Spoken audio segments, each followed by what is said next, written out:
امثال کی کتاب اس کا 3 باب۔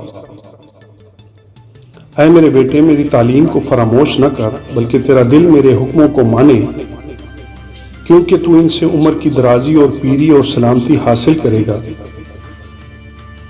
شفقت اور سچائی تجھ سے جدا نہ ہوں، تو ان کو اپنے گلے کا توق بنانا اور اپنے دل کی تختی پر لکھ لینا۔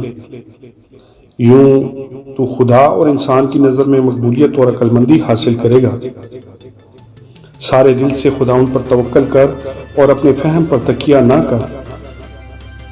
اپنی سب راہوں میں اس کو پہچان اور وہ تیری رہنمائی کرے گا۔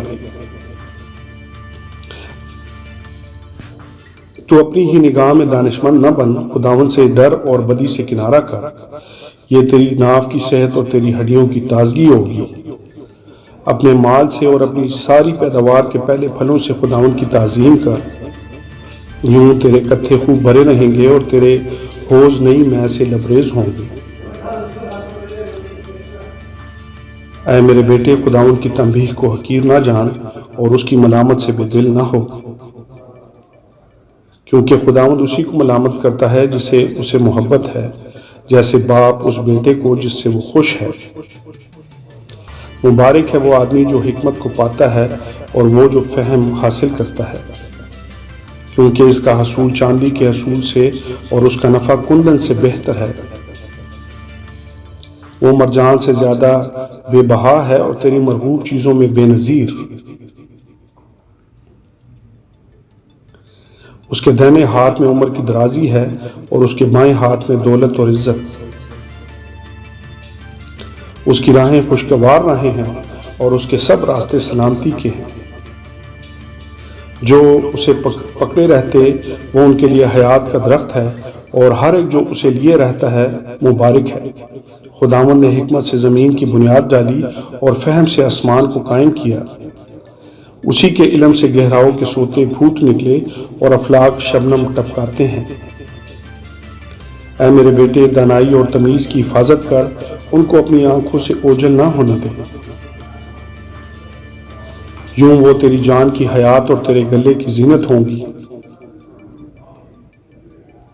تب تو بے کھٹکے اپنے راستہ پر چلے گا اور تیرے پاؤں کو ٹھیس نہ لگے گی۔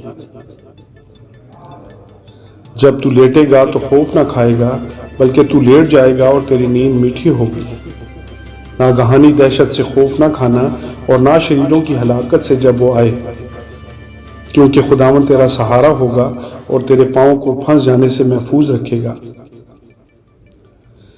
بھلائی کے حقدار سے اسے دریغ نہ کرنا۔ جب تیرے پاس دینے کو کچھ ہو تو اپنے ہمسایہ سے یہ نہ کہنا، اب جا پھر آنا، میں تجھے کل دوں گا۔ اپنے ہمسایہ کے خلاف برائی کا منصوبہ نہ باندھنا، جس حال کہ وہ تیرے پڑوس میں بے کھٹکے رہتا ہے۔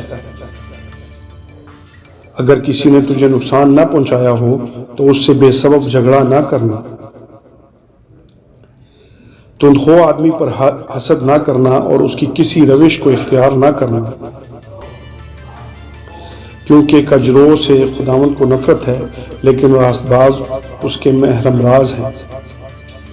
شریروں کے گھر پر خداوند کی لعنت ہے، لیکن صادقوں کے مسکن پر اس کی برکت ہے۔ یقیناً ٹھٹھا بازوں پر ٹھٹھے مارتا ہے، لیکن فروتنوں پر فضل کرتا ہے۔ دانا جلال کے وارث ہوں گے، لیکن احمقوں کی ترقی شرمندگی ہوگی۔ عقل مند عزت کے وارث ہوتے ہیں، لیکن احمقوں کو رسوائی ملتی ہے۔